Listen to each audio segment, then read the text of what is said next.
India's main opposition Congress National Conference Alliance is poised to form the government in Muslim-majority Jammu and Kashmir, which is seeing its first assembly elections in 10 years.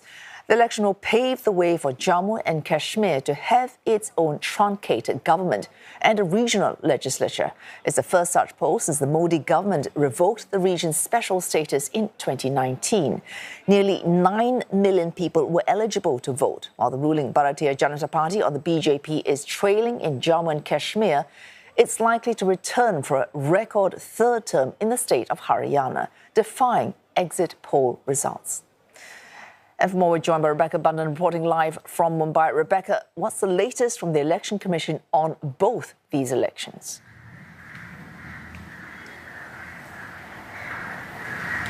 Yes, the results from the Election Commission, which are being counted as we speak, still very much underway in Haryana in particular, where we're seeing 48 seats for the BJP, while the Congress is trailing with 37. And then in Jammu and Kashmir, we're seeing the National Conference Party, that's the regional party that's in an alliance with the main opposition Congress Party. That's ahead with 49 seats in total, while the BJP is trailing with a win of only 29. So what this really does go to show is that exit polls are not necessarily really very reliable indicators at all, because if we look to the exit polls, what they were suggesting was that the Congress Party was sure to succeed and get a victory there in Haryana. That's not what we're seeing from the results so far. Accounting is showing that the BJP looks set to win in that state and be on track for a third term in the state of Haryana. Now, in the assembly polls in Jammu and Kashmir, that's the first time that the state is actually, or rather the Union Territory as it is now, is actually holding assembly election since in a decade. And it's the first time since that special status, Article 370, was revoked back in 2019.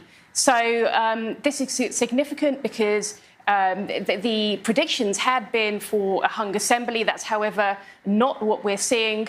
We have seen reactions from the parties as well. The BJP is obviously very pleased to see that those results are coming through in Haryana. And similarly, the Congress is also celebrating because of what's happening in Jammu and Kashmir. And really, these results so far going against what we'd seen predicted in the exit polls. Rebecca, of course, these elections matter for more reasons than the obvious, because they are being seen as some kind of referendum after June elections in which Mr. Modi's government lost its majority in Parliament. What do these incoming results, as we have them so far, mean for how secure his administration might be in the central government?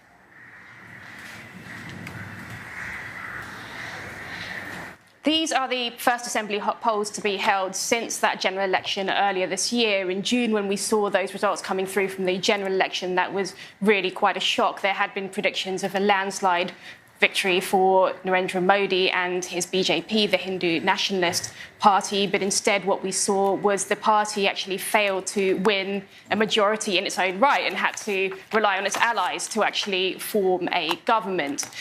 So now with this, what looks to be a win in the state of Haryana, that's really a significant boost to Narendra Modi and his party. Significant as well because it would be a third consecutive term for the party in that state. And it also comes ahead of other state elections that are coming up. Here, for example, in Mumbai and the wider state of Maharashtra, we're expecting to see state elections coming up next month. So these elections really were seen as kind of a test of its popularity. Now, in Jammu and Kashmir, however, it looks like the Congress are obviously doing much better than had been predicted, along, of course, with their ally, the National Conference, which has really been winning the majority of the seats there. And that's, again, a potential boost to Rahul Gandhi, the leader of the Congress Party. He comes from a family that has given India 3 prime ministers. And in the past sort of decade or so, he's been blamed for actually dragging the party down. But this could give a boost to him. However, on the other hand, what's happened in Haryana with expectations that the Congress could have won there, that's obviously going to be a disappointment to the Congress, and there are going to be questions asked there.